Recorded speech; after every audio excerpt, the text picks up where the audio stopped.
Magandang umaga. Ako si Pinipiling Lady Dayan Avenido, inyong guro. Kumusta kayo? Ayos naman? Mabuti. Sige, tingnan muna natin ang inyong attendance. Ilan kayo ngayon? Wala pang absent? Kompleto ba tayo? Napakagaling. Very good. So bago tayo magsimula sa ating aralin, manalangin muna tayo. Dano, maaari mo bang pangunahan ang panalangin? Name of the Father, the Son, Holy Spirit, Amen. Ama namin, sumasalangit ka, sambahin ang ngalan ko.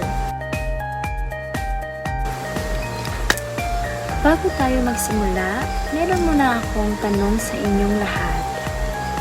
Sino sa inyo dito ang naniniwalang mahalaga ang papel ng inyong pamilya sa inyong pagkatao? Okay, salamat. Ngayong araw, tatalakayin natin isang mahalagang paksa ng tiyak ay makakarelate tayong lahat. Ito ay tungkol sa ang papel ng pamilya sa paghubog ng pagkatao. So ano nga ba ito? Ito ay tumutukoy sa mahalagang gampanin o tungkulin ng pamilya sa pagbuo at paglinang ng ugali, asal, paniniwala at pagkatao ng isang tao mula pagkabata.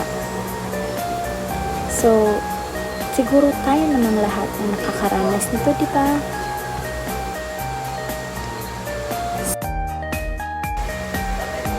So, babasahin natin ang layunin ng ating talakayan. So, pagkatapos ng ating talakayan, ang mga mag-aaral ay inaasahang una, maipaliwanag ang kahalagahan ng papel ng pamilya sa paghubog ng pagkatao ng isang individual. Pangalawa, makapagbahagi ng mga personal na karanasan kung paano sila tinuruan ng kanilang pamilya ng tamang asal at pagpapahalaga. Pangatlo, makakakilala ng mga konkretong halimbawa ng pagtutulungan, pagmamahalan at suporta sa loob ng tahanan. Pang-apat, makabuo ng malikhaing gawaing nagpapakita ng pagpapahalaga sa pamilya gaya ng poster, sanaysay, tula o dula-dulaan. Panglima, maisabuhay ang natutunang mga pagpapahalaga sa pamamagitan ng pagsunod at pagtulong sa loob ng pamilya. Ano nga ba ang pamilya? Okay. Ang pamilya ay ang pinakaunang unit ng lipunan at itinuturing na pangunahing institusyon sa paghubog ng pagkatao ng isang tao. Ito ay binubuo ng mga taong magkakalapit sa dugo, kadugo man hindi, na namumuhay sa isang tahanan at nagtutulungan sa isa't isa. Una, pamilya, unang paaralan. Ano nga ba ito? Ang pamilya ang unang paaralan ng isang bata. Dito unang natutuhan ang tamang asal, disiplina, at pakikitungo sa kapwa. Diba? Sino ba ang unang nagtuturo sa atin ng magandang asal? Diba ang ating magulang? So, ang mga magulang ang unang nagtuturo sa atin kung ano ang tama at mali. Sa murang edad pa lang, sa kanila natin tutunan ang salitang po at uto, paggalang sa nakakatanda at mabuting asal. Sino ba dito ang hindi nagmamahal sa matatanda? Wala. Dapat mamano tayo sa mas nakakatanda sa atin. So, halimbawa ng mabuting impluwensya. Una, pagsunod sa utos ng magulang. Pangalawa, pagtulong sa gawaing bahay. Pangatlo, pag-aaral ng mabuti. So, ang mabubuting gawain sa loob ng tahanan ay humuhubog sa disiplina at responsibilidad ng isang bata. Halimbawa, kapag tinuruan ang anak na magligpit ng kanyang laruan, natututo siya ng disiplina at kaayusan. Susunod, sa mabuting desisyon. Diba, ang pamilya ang nagbibigay ng gabay kapag may problema o kailangan magdesisyon, diba?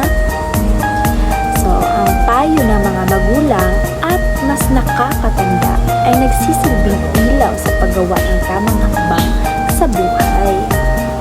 Halimbawa, kung nalilito ang mga bata kung anong strand sa senior high school ang kukunin, ang magulang ang tumutulong magbigay ng payo. Tama ba?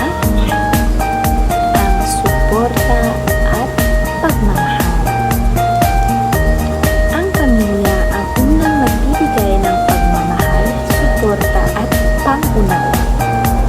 Kapag nakakaramdam tayo ng kabiguan o lungkot, ang pamilya ang unang nagpapalakas sa atin, di ba? Hindi yung mga jowa mo dyan. So, kapag kailangan nyo ng suporta, sa pamilya kayo tatakbo. Sunod, pagtutulungan sa loob ng tahanan.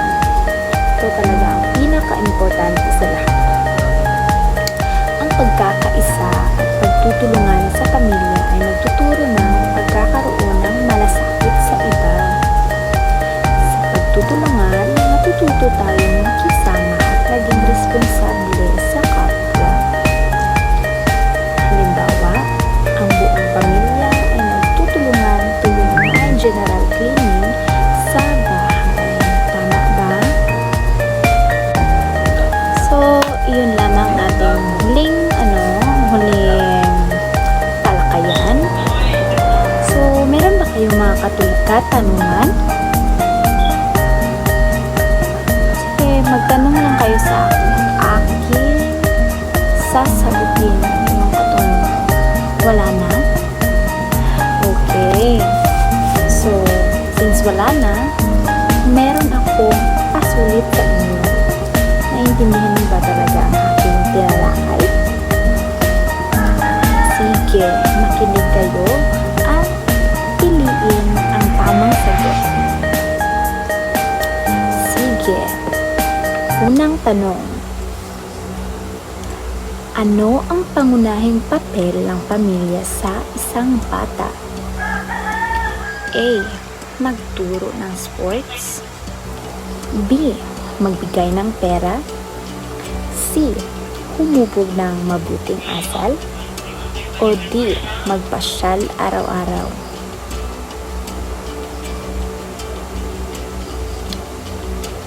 Pangalawang tanong. Anong ugali ang natutunan natin sa pagtutulong sa gawaing bahay? A. Katamaran. B. Disiplina. C. Inggit. D. Galit. Pangatlong tanong. Kapag may problema tayo, sino ang unang gumagabay sa atin? A. Kaibigan. B. Kalaro. C. Pamilya. O D. Guro. Pangapat, alin sa mga sumusunod ang nagpapakita ng pagmamahal sa pamilya? A. Pagsigaw sa magulang. B. Pagtulong sa kapatid sa aralin. C. Paglalayas. O D. Paninira ng gamit. Ito ang huling tanong. Makinig kayo ng mabuti.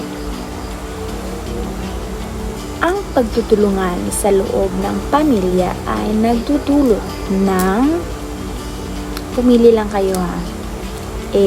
Gulo. B. Takot. C. Pagkakaisa. O D. Pag-iisa. Pumili ng tamang sagot ha. Tapos na? Sige. So, dito na tayo sa ating conclusion dahil iyon lamang ang ating activity sa ating talakayan. Ibasa ng conclusion.